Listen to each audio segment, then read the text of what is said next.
Spin your passion into a business with Shopify and break sales records with the world's best converting checkout. Let's hear that one more time. The world's best converting checkout. Shopify's legendary checkout makes it easier for customers to shop on your website, across social media, and everywhere in between. Now that's music to your ears. Any way you spin it, you can be a smash hit with Shopify. Start your $1 a month trial today at shopify.com/records. Hi everyone, I'm Deb Flashenberg. Welcome to Yoga, Birth, Babies, a podcast produced by Prenatal Yoga Center.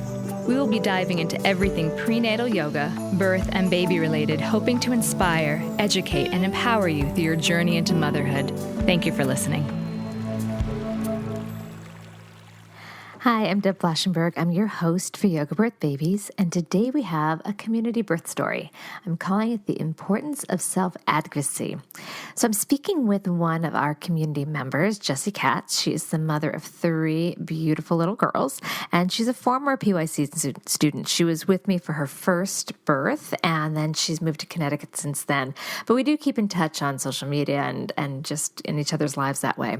And she reached out to me because she wanted to talk to me a little bit about her births and share it with the community here. She's had so many experiences related to her 3 births that she wanted to share. The common theme in all 3 of her births is being how important it was for her to spend time to properly educate herself about everything from laboring at home to self-advocacy to postpartum work like pelvic floor therapy, which had a tremendous impact on her experiences. It can be overwhelming to think about being a self-advocate in the middle of your labor, and what it is that Jessica did so beautifully was share how empowering it was for her to have her voice heard and her needs met in the middle of her labor. So I hope that you too can enjoy that and pull some of the beautiful seeds from our conversation out, especially if you're heading into your birth soon and you're afraid that you're not going to have your wishes met and you're afraid that you're going to feel kind of run over by protocols. Jessie talks about how she really made her team circle around her and really help stand up for what was important to her. Also, it's important to have a care provider that's online with you, but that's a whole nother topic. So I think you'll enjoy this community birth story. Before we get to that, just a shout out about our teacher trainings. We're starting the 3rd in a row at Willow Street Yoga in Washington, D.C. just next week. Caprice and I will be heading there. And then, believe it or not, the spring New York City training is almost full. And then we'll be in Richmond, Virginia at Yoga Source. We went there last year. It's a beautiful space and a great city. I hadn't been there. And we're actually about to put on the books the fall New York City training. And we're finalizing the details to go back to Charlotte again. It'll be my 4th year there. I'm so excited. That's for late fall. So lots of good 85-hour teacher trainings happening. And then also, if you're a yoga teacher out there and you're not specialized in prenatal yoga, maybe you don't want to be, but that you have the pregnant student come into class and you're thinking, okay, I'm not totally confident with how to help this person. I have an online course called Who's Afraid of the Pregnant Yogi? You can check that out and just feel more confident with your skills to best support everyone that walks in the door. All right, last thing, I just want to say a thank you to those that have left a rating and review on Apple Podcast or wherever you are listening to this from. So thank you for that. There was one recently left on the podcast from PS Wellness. So I'm just going to read a little snippet of that. So thank you to PS Wellness. This person writes, wonderful topics. What a great podcast. As a psychotherapist, yoga teacher, and postpartum doula, I really enjoy the breadth of topics covered on the podcast. Deb's desire to learn is contagious and piques my interest in every episode. I recommend this podcast to those who become parents and professionals alike. So thank you, PS Wellness, for taking the time to leave a rating and review. I truly appreciate your time and effort, and it just helps other people find the podcast and just helps sharing the wealth of knowledge. So please take a moment, if you haven't, to do so. And then last thing is, and I'm really excited about this, people have been emailing in with ideas and topics they want to hear more about. And I hear them, I see them. Some are harder to find guests to speak on. I recently had someone request a conversation about ultrasounds, and I'm having a hard time finding a speaker that's willing to do that. So if you're someone out there that wants to talk about ultrasounds, let me know. But really, this podcast is for the community. So if there's a topic I haven't covered that you want me to, please let me know. You can email me at deb@prenatalyogacenter.com. Okay, we're going to take a super quick break. And when we come back, enjoy my conversation with Jessie. Calling all New York City parents. I want to tell you about the Manhattan Schoolhouse here in New York City. It's a Reggio Emilia-inspired daycare and preschool that welcomes children from 3 months to 5 years of age.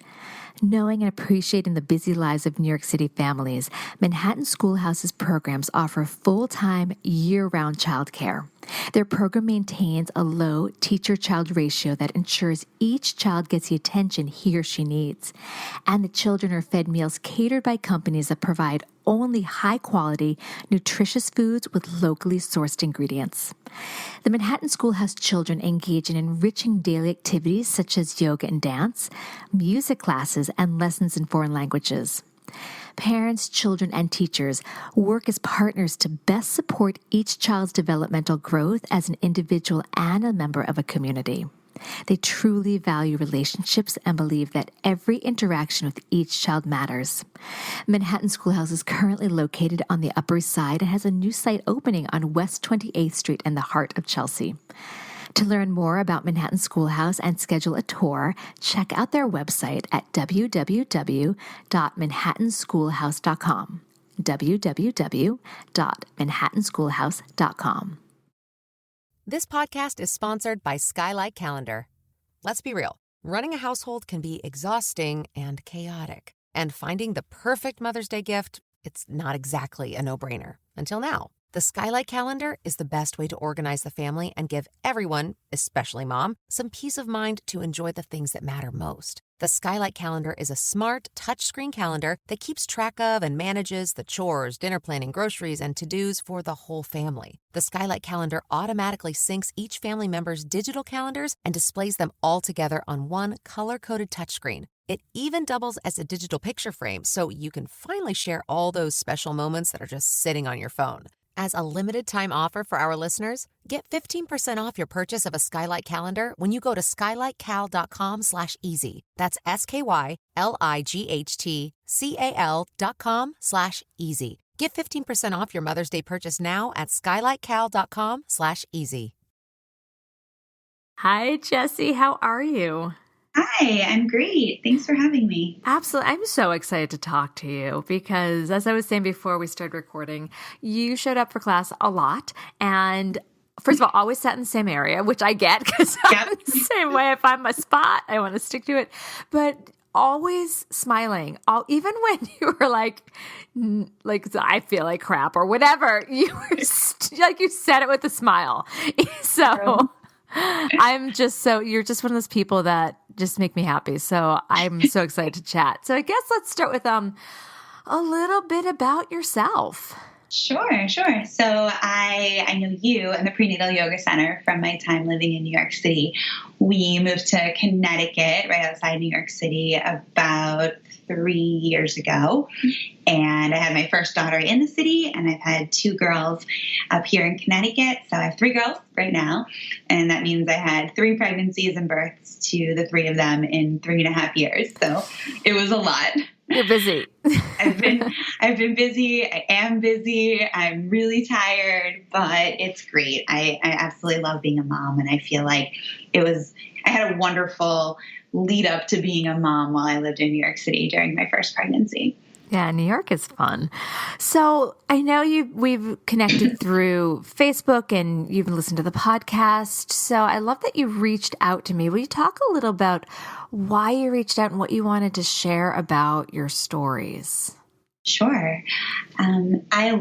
Just like you, I love labor and birth and pregnancy stories. I also love post-birth stories. I feel like this network of moms is something that's so special and precious, and we need to hold on to that, and we need to share our stories. If we don't share our stories, we only become more lonely and isolated in the world of being parents, often being parents for the first time, where we're even more confused about what just happened to our lives. So I think stories can only benefit each other, both from a learning perspective, but also from a sharing perspective. I think there's a lot of power in talking about your experiences, both good and bad. Absolutely. And let's go into a little bit about your different births and your different stories, because you've got three of them and they're relatively close together. Yep. So what's actually interesting, contrary to what I think most people experience, even though you shouldn't summarize and say most people for anything related to birth or pregnancy, my 3 pregnancies, labors, and births were all nearly identical, which is not so common. I had an early labor for about 2 days with all of them. Then I had all of the textbook things happen to me over those 2 days. Slow, mild, painful contractions, slight bleeding, losing my mucus plug. I very much knew it was coming, but it hadn't happened yet. And then I went into active labor, went to the hospital. I ended up getting an epidural with all 3, which I can go more into after, and delivered each of them within 10 minutes. So everything was pretty much the same with all 3. I would say the biggest difference related to all of my experiences were my providers and more about the environment that I was in. Well, that's interesting because your body behaved or, unfolded in the same way. So go into that. How was it different with the different providers?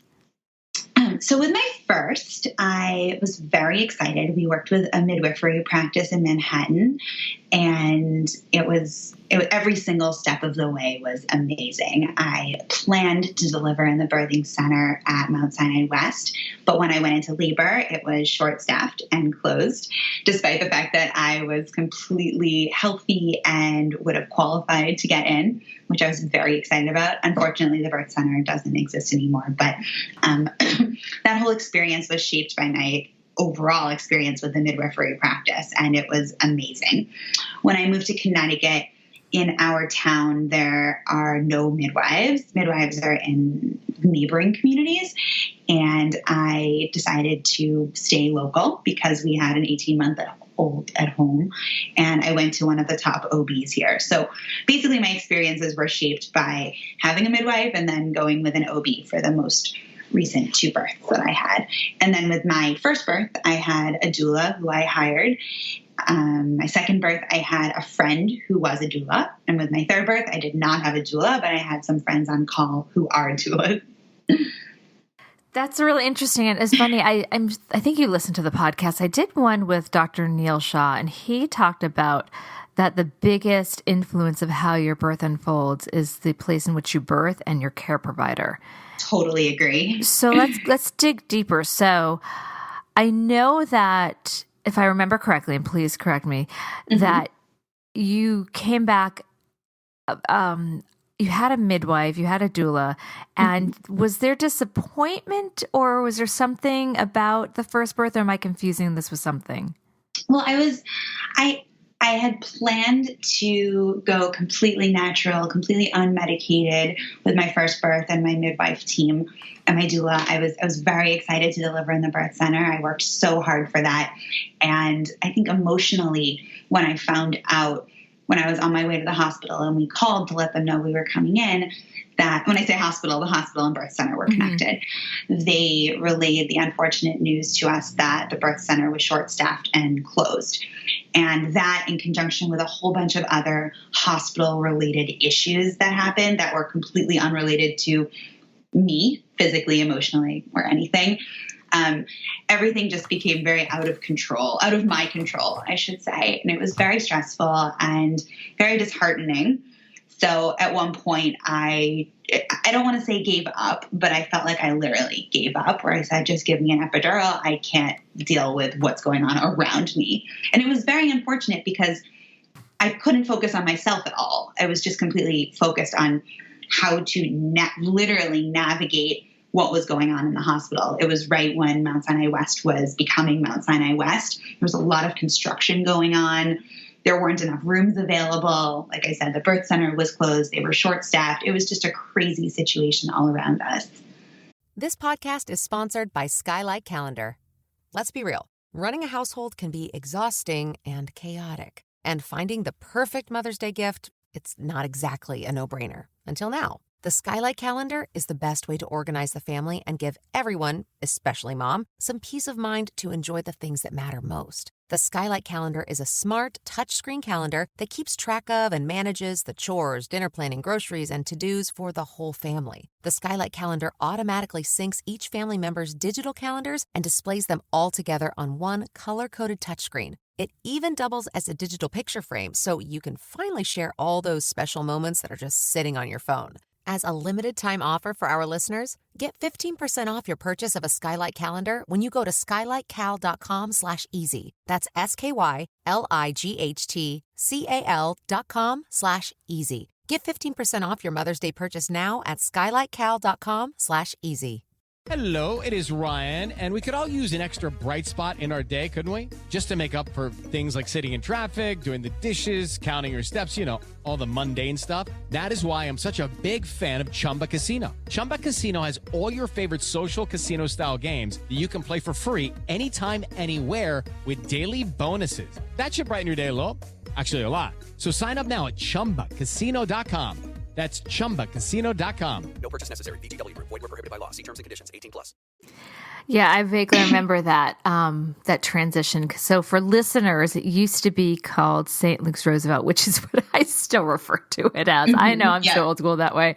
And for those also listening, that yes, there was a birth center, but as much as it was presenting itself as a birth center, as Jessie's very well saying, that it was really hard to get into. As a doula, I showed up with clients that, like you, were totally healthy, had no reason not to be there, but either it was never that the rooms were full. That was never a short staff or whatever. And it changes your whole view of how you think your birth's going to go. What you've set up to be like, okay, these are the parameters in which I can function. And then, when you end up upstairs in L&D, it's a very different beast. It was very different. I can also add to that like most people, we go to practices, whether they be midwifery practices or OB practices, and you try not to have your preferences because, of course, you don't know who your provider will be, who's there on call the day you go into labor. But of course, I had my preference.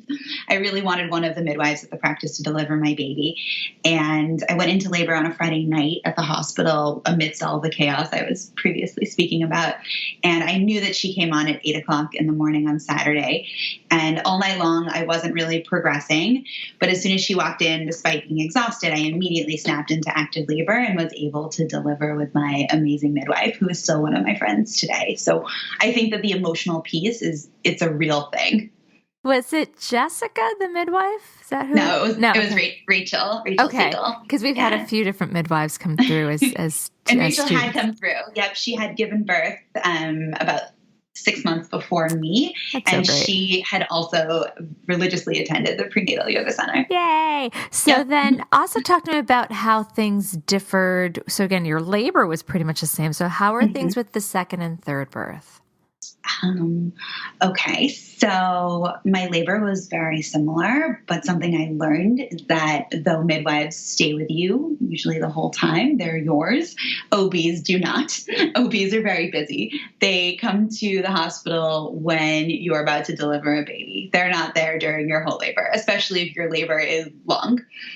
So that was a huge difference. I was with my midwifery team the entire time. With my second and third, I was with staff nurses who rotate on their own schedule the entire time. So that was a very, very big difference for me. And that was something I actually didn't know going into it. Okay, I was just about to ask you, did you have that information? So if you had known that, do you think, so you had a friend that was a doula, do you think was that a good choice for you? Would you have done anything differently had you known that the care provider was kind of bopping in and out? I probably would have gone with midwives, I would say. Oh, okay. I think what's tricky is that my kids are so close in age, and I was still nursing my first daughter when I had my second daughter. So I was very concerned about leaving her, being away from her for a couple of days, possibly, who knows what can happen at birth, possibly being away for many days. if something had happened. And I didn't want to be farther away. So that was why I ultimately decided to go with the local OB versus going further away with midwives. I think in retrospect of it all, I probably would have gone with midwives the entire time with all of my kids, because it's a very important thing to me. I did not like having such a checked out provider. I can say with my third, which was only 3 months ago, I went into active labor. I went to the hospital. I actually had an argument with my doctor because he had plans that night. And my labor, I'm sure others can relate to that, and my labor entirely stopped. They ended up sending me home 5 centimeters dilated, and I didn't go back for another 24 hours. So my emotional state literally stopped my labor. I believe it. People wonder about, like, is there really a mind-body connection? Yes, there is. Yes. But that's interesting. So what did you learn from one birth to the other that then helped you make decisions as you went forward?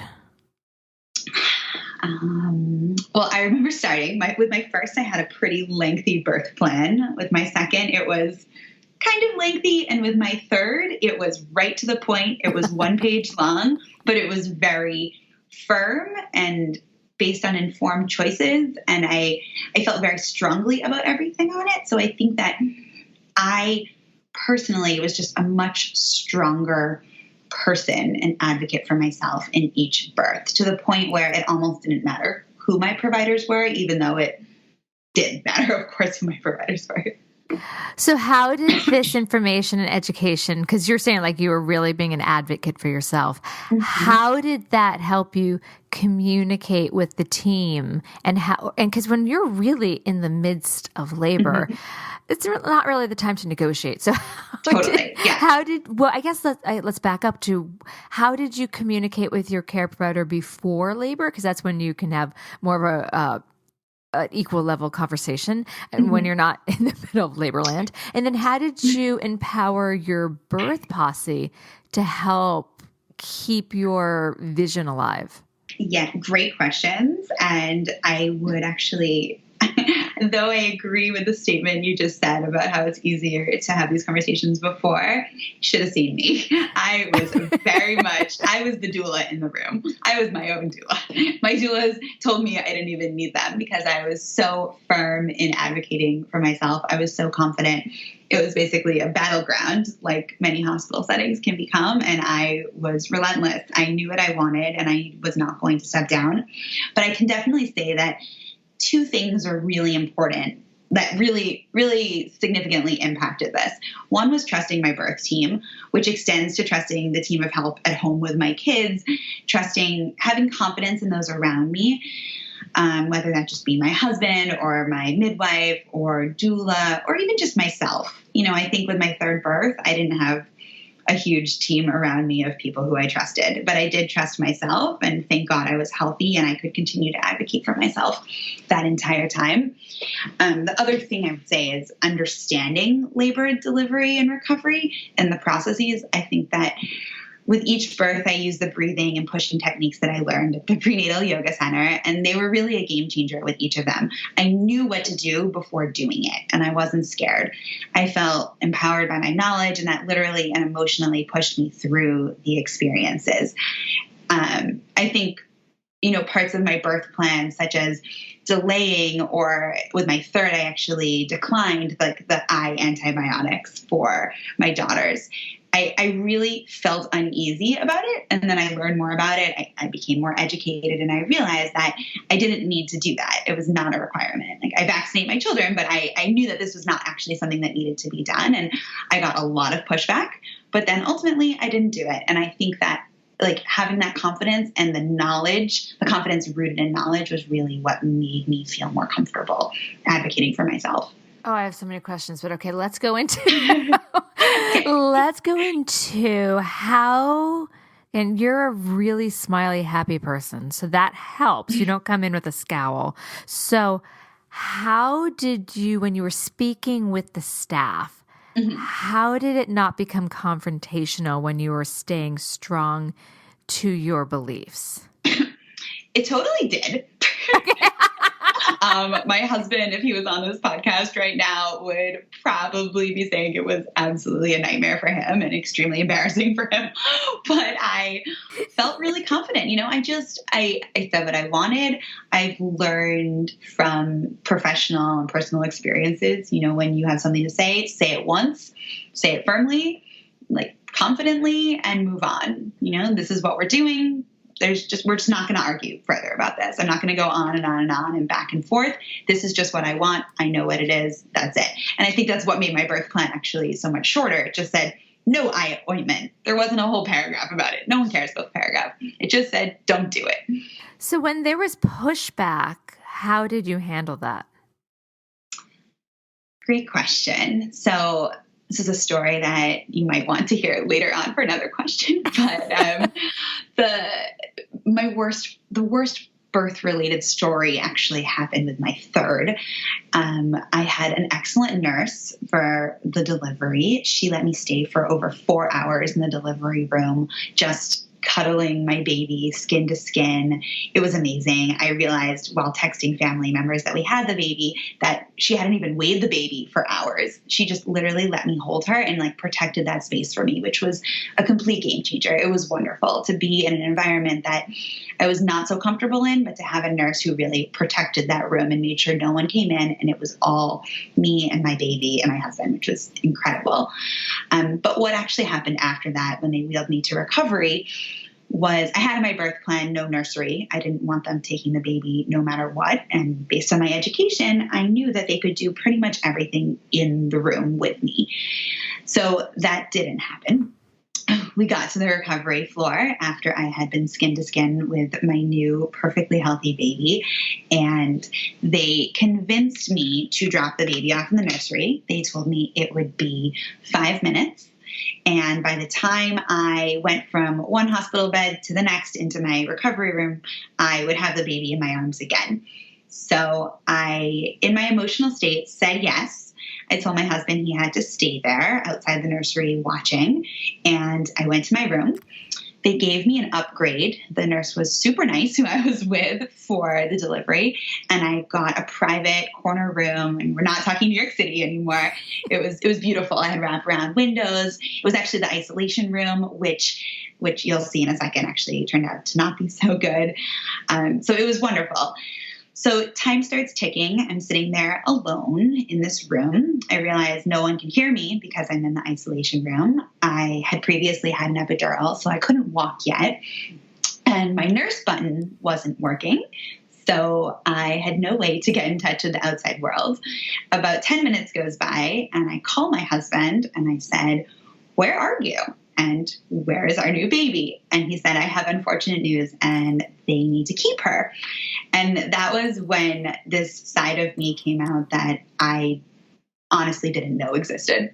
It was scary. It was a full out of body experience. Thank God no one was in the room. And I basically just said, "Give me my baby back now." And I heard him on the phone talking to the nurses and they kept telling him, "No, we're holding on to her." And they wouldn't even relay to him what the reason was. Finally, they told him that her temperature had dropped a few degrees. And through the phone with my husband to these nurses, it was the worst game of telephone you can imagine, with me hysterically crying and screaming. No one could hear me though, because I was in the isolation room and they made a mistake and didn't even give me a nurse and my call button didn't work. All of these things are happening at once. I said, "I want my baby back now." Finally, I don't even know how long it was. It must have been 20 minutes. The hospital pediatrician came in. I couldn't tell you a word that she said to me. I just continued to say, "Give me my baby back right now." And it was probably the worst experience of my entire life. This might sound like an exaggeration, but this is how it really felt to me. I couldn't walk. I couldn't do anything. They wouldn't give her to me. And the pediatrician kept trying to tell me that something was wrong with the baby. And I kept firmly telling her, "Nothing is wrong with the baby." And it was back and forth, back and forth. I must have told her I was about to call the police on her. I don't even know what was coming out of my mouth, but I definitely told her to go back to medical school. There were some not so nice things coming out. And I wanted my baby back. I think that the situation was crazy, though it's actually not so crazy when you think about the grand scheme of things. They take babies all the time to the nursery. And realistically, her temperature dropped because she was removed from me after laying with me for 4 hours, and she had her temperature taken right before we went there. Everything was fine. So somehow the baby came back to me. I told them not to come in my room for the rest of my time there. I was not giving her back no matter what. And that's basically what happened. But I have never been more shaken up in my life. It was awful. I mean, talk about feeling, though, I can imagine you can't walk. So like something that you're used to being able to, your ability to advocate for yourself and simply take care of yourself. And then the massive shift in hormones and these mama instincts just taking over. Nuts. I can imagine the feeling of, I don't even know the right words, just you can't even take care of yourself. Like that must be so overwhelming and just robbing you of what your gut and body are telling you to do. It was absolutely horrible. I can't even explain how horrible it was. And I mean, the isolation, that was literally what it was. Like you were isolated and you didn't even have the ability to get up and talk to anyone. I mean, yeah. And my poor husband, he is a total introvert. He's a wonderful, wonderful human being. And I was like, scream at them, go in there yourself and take the baby. And he's like, are you out of your mind? Like, I can't do that. And I was like, yes, you can. How have you healed from that? Because I can imagine that was traumatizing. It was so traumatizing. So I can tell you, with my other two daughters, in addition to making cookies for the nurses and the staff and everyone there prior to giving birth, I went to the labor and delivery floors and gave presents and cards and met with my delivery nurses and midwives after having the baby at my checkups. And I loved that. I loved giving them the closure and giving myself the closure and just thanking them for all of their hard work. And I had planned to do that with this one as well. I went to the hospital where my doctor's based to have my follow-up appointment after 6 weeks, and I couldn't go to the labor and delivery floor. I just sat there crying. I couldn't do it. I really wanted to. I wanted to thank the nurses, and I just couldn't get myself to do it. After a couple of months, a few weeks ago, I did have the guts to go, and my delivery nurse was there. We sat down and we talked and we debriefed everything. And remember, the delivery nurses don't really know what happens after they drop you off at recovery. So I told her, I want to tell you what happened, like the situation that I was put into. And I was crying. She was crying in the lobby of labor and delivery one day. And, what was actually really hard for me was I felt a little bit of anger toward her. She put me in that situation. She dropped me off there and then left. And I didn't say that directly to her, but she, on her own, actually apologized amidst tears and said that she had a really strong feeling she was setting me up for a bad situation when she walked away. And she apologized extensively. She said she could tell when she walked by again after she said goodbye to me that they were not giving the baby back. Like they just wanted to keep the baby in the nursery for a while, do all their things that they do, it was just easier for them. And they were using the temperature as an excuse. And I was really upset with the nurse in that moment, but she apologized profusely. She actually got the nurse manager to come down and we debriefed. She took notes on her own. She said, you didn't need to leave the baby in the nursery. And I was like, I'm well aware of that. Thank you for telling me. You should really tell that to your staff. So I don't think that I have closure from the experience, but I do think that having that follow-up meeting has always been helpful for me in good situations and bad ones to just have a little bit of closure from the situation. How are you continuing to find the support or the ability to find closure? Because I can imagine, it's only 3 months ago. Yeah. It's still so raw. Is there any support group? Are you able to talk to someone about it? And then I guess, I'm going to keep 3 questions. I'm sorry. How do you feel like it hindered anything with you and your daughter? No, it's very interesting. I've said but I'm going to answer your last question first. Okay. I've said to my husband many times throughout the past few months that I feel much closer with this baby, than the others, to almost an unhealthy extent where I don't want to let go of her. I feel extremely attached to her. She sleeps right next to me. I from day one, since the moment that pediatrician handed her back to me, I wouldn't let go of her. I mean, nurse after nurse would come into the room and would say, your baby needs to be in the bassinet. She can't be in your bed. And I was like, that's nice. I'm not letting go of her. Good try. So I feel extremely close to her and protective of her after that experience, which I'm sure is a result of her being taken from me and that feeling of like not having my child with me immediately afterward. In terms of other coping mechanisms, I think just talking about it, I really, really believe that talking about good and bad birth experiences is so important. What's hard for me still is, I'm in endless mom groups, whether they be in person or on Facebook or wherever. I think what's really hard is seeing moms who are obsessed with the nursery. I think often moms, especially with their subsequent babies, are like, I just want this hospital stay to be like a hotel vacation for me. Take my baby. I want to rest. I finally have some quiet in my life. And it scares me. I feel like what goes on with a new baby is just, in my opinion, like I want to be so close to my new baby who I just gave birth to. I think American society has moved so far in the direction of just outsourcing everything.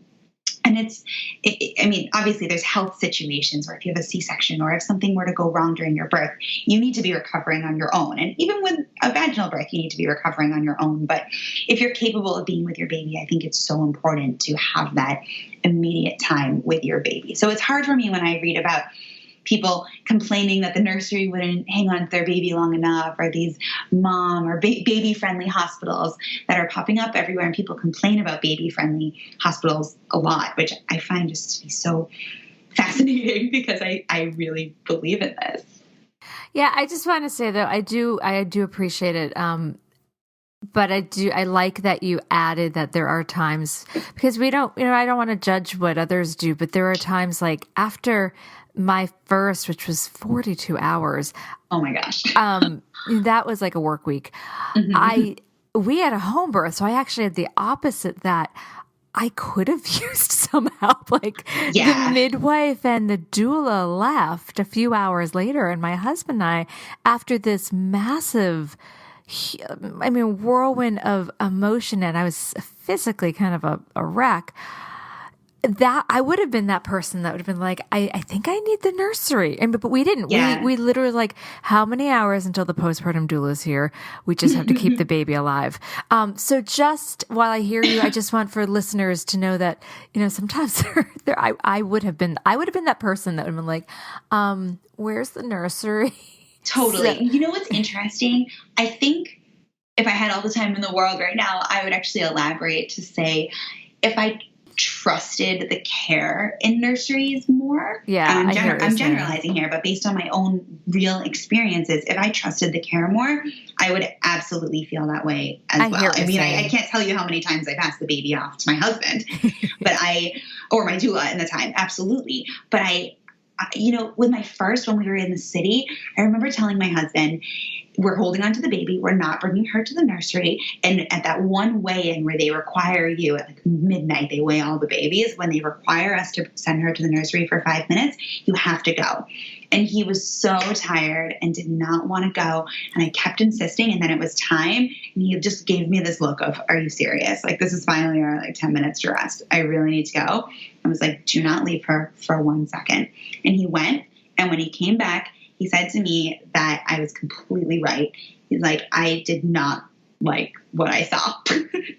In some, he was like, that was the right thing to do, to take her away again, or else she would have been in this room with all of these crying babies. And, it was hard for him to understand until he actually went there and experienced it. And, we experienced that this time too, it was just crazy for me. I get that. You have to feel comfortable. I 100% get that. That's actually why we end up with a home birth, is because at the time, there was a birth center.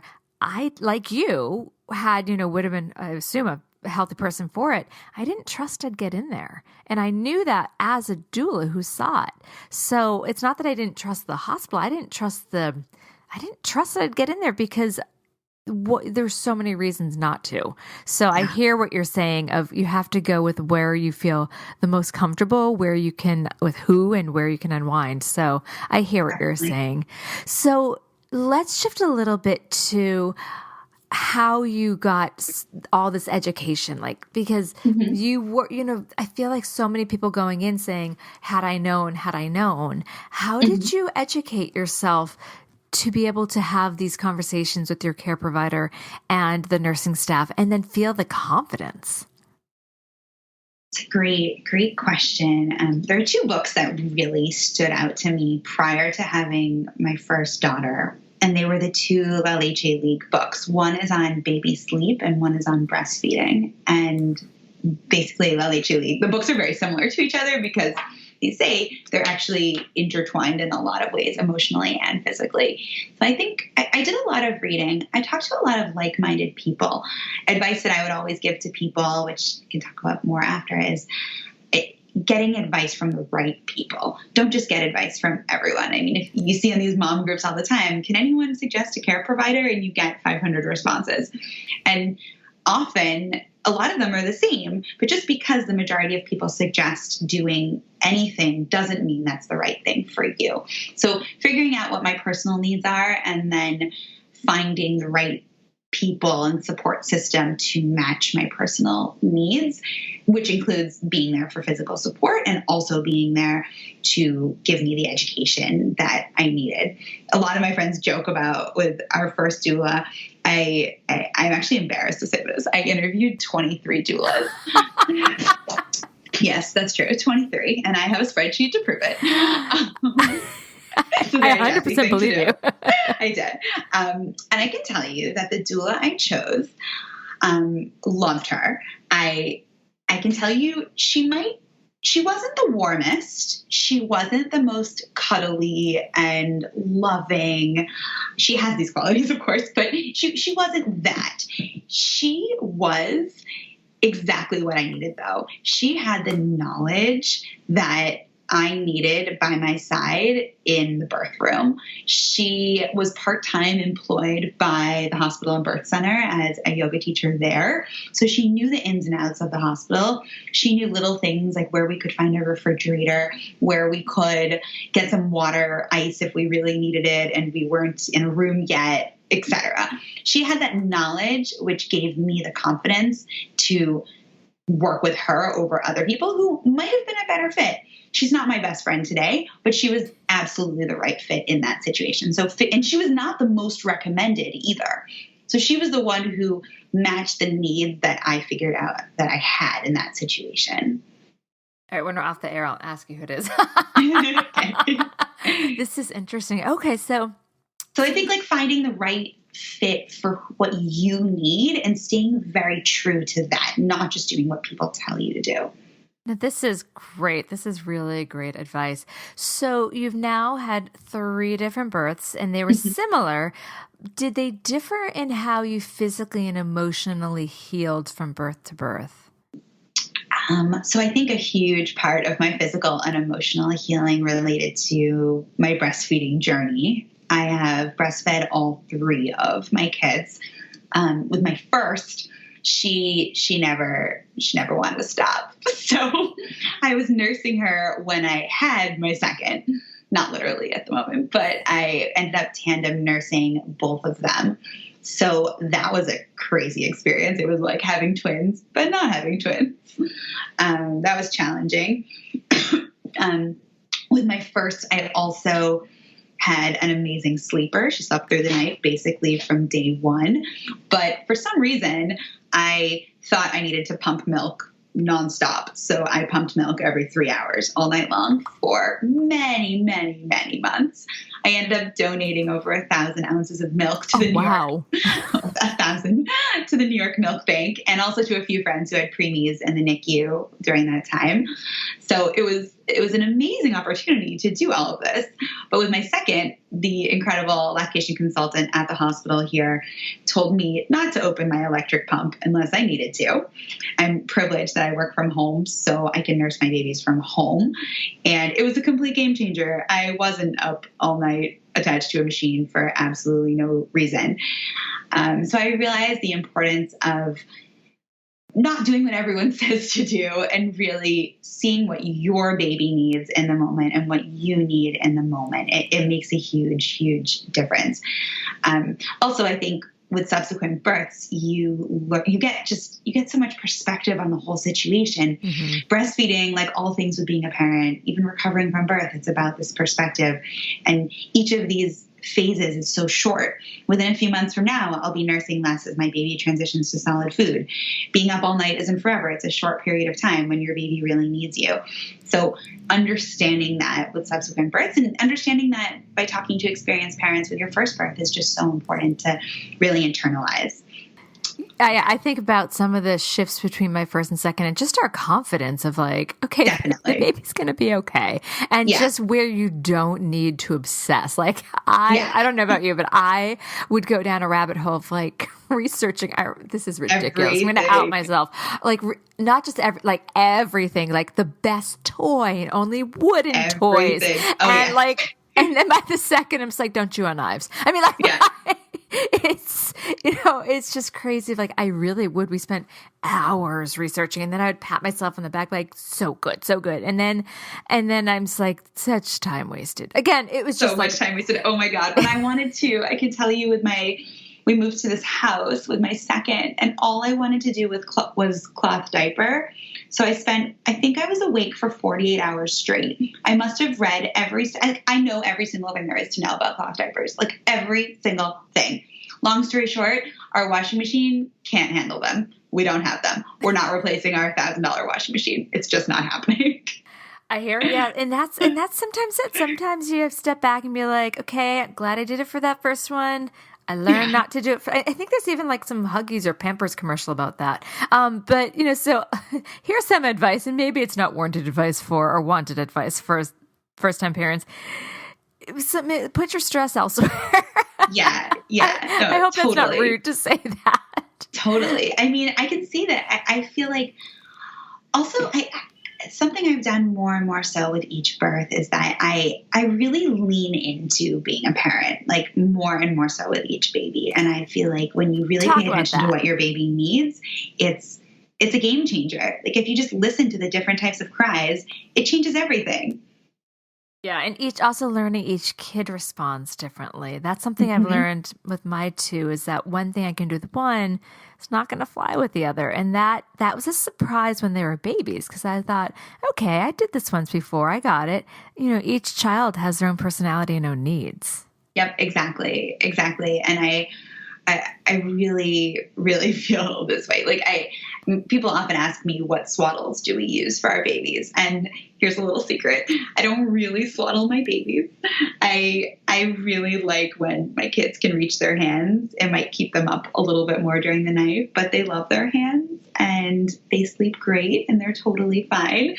And I've never taken away my baby's hands from any of them. And if that works, that works. And it works. And it does work. And I think that that's just one of those things that I've learned time and time again, that they want their hands. My babies want their hands to be near them. And that's fine. Yeah. You have to figure out what's best for each kid. Okay. So we're going to take a super quick break. Okay. And when we come back, I'm going to have you just share one tip or piece of advice you'd like to offer new or expectant parents, because you've been through this rodeo a few times. You have some good thoughts. All right, we'll be right back. This podcast is sponsored by Skylight Frame. Mother's Day is almost here. What are you getting her? Something that shows you care. Something that makes her feel loved. Something that won't stress you out. Something like the Skylight Frame. The Skylight Frame is the perfect gift. It's a touchscreen photo frame your whole family can upload photos to, from wherever they are in the world. It's a way to share with her all the moments that matter. It sets up in seconds. You can even make sure that it's already loaded with photos when your mom opens her Mother's Day gift. And her Skylight Frame can hold thousands of the treasured photos you share. It's an easy, heartfelt way for mom to stay connected with those who matter most. It really is the perfect gift. Now, as a special Mother's Day offer for our listeners, get 15% off your purchase of a Skylight Frame when you go to skylightframe.com/easy. That's SKYLIGHTFRAME.com/easy. Get 15% off your Mother's Day purchase now at skylightframe.com/easy. So, what do you want to share? I would definitely share that leaning into parenting is very important to me. I know that we're all extremely busy in our personal and professional lives with our work, volunteer commitments, our families, the rest of our children, if we have them. It's so important to really put your phone down, as hard as that is to do, and just pay attention to your pregnancy and your baby and their physical and emotional needs. If you're able to tune in and take that extra time, we succeed so much more than if we're half paying attention or outsourcing everything. I mean, it's very easy to do to outsource a lot of things in this day and age, but to just listen to the different types of cries that your baby has, to see what they really need. Maybe they just want to sit and look at you and smile and giggle. But you won't know that unless you actually take the time to put everything down and stare into your baby's eyes, which is so hard to do sometimes when we have so many things going on. But leaning into parenting has been the best thing for me in my relationship with my kids and as a mom. I love that. It's something I try to do, put the phone down. I'm so bad at it. We're all so bad at it. But I make a conscious effort at dinner, not there. And then bedtimes, really, really being with them. Or when we're playing games. Last night we just had a rousing game of Monopoly going. I didn't have my phone out. My son was trying to cheat. I can't believe we're gonna be at that point soon. It's pretty fun. Yeah, it's just, and it's hard. It's really hard because, as you said, we all have these things, pulling us in so many directions. But what I tell myself, and I bet you could relate to this as you've watched your kids get older, is as annoyed as I get sometimes, like my daughter wanting another story, or she has to have her bed just right before I can lay down and read with her, that this is such a fleeting time that even though I'm annoyed at the moment, I try to embrace it, because not long from now, she's not going to want to hang out with me and spend time. And I'm trying to savor these little moments. And I look at the babies that come into Baby and Me class, and oh my God, I'm never going to, I don't want any more kids. It's just, I don't have that anymore. And, they all go through these growths, which they need to, but to savor what we're going to miss someday. So, absolutely.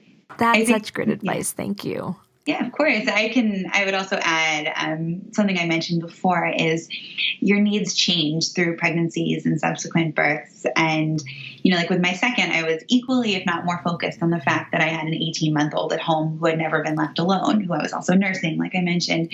So, though there are midwives in neighboring towns, our city hospital doesn't have them. I really wanted to use a midwife, but at that moment I decided it was more important to stay local for my daughter than to risk driving and potentially being stuck farther away from her. So our needs are always evolving and changing, and it's important to be in tune with that. Just because you always have one thing, or you're very set on a natural birth, or you're very set on a home birth, or whatever it may be, our needs change, and that's okay.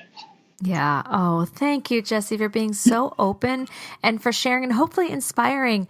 If someone felt they wanted their voice to be heard, but they didn't know how to do it, you really gave some voice to that. So thank you. Of course. All right, enjoy your day. Be well. Thank you. Bye. This has been an episode of Yoga Birth Babies, produced by Prenatal Yoga Center. You can catch us on Facebook, Twitter, Instagram, and Periscope. I'm Deb Flaschenberg. Thanks for listening.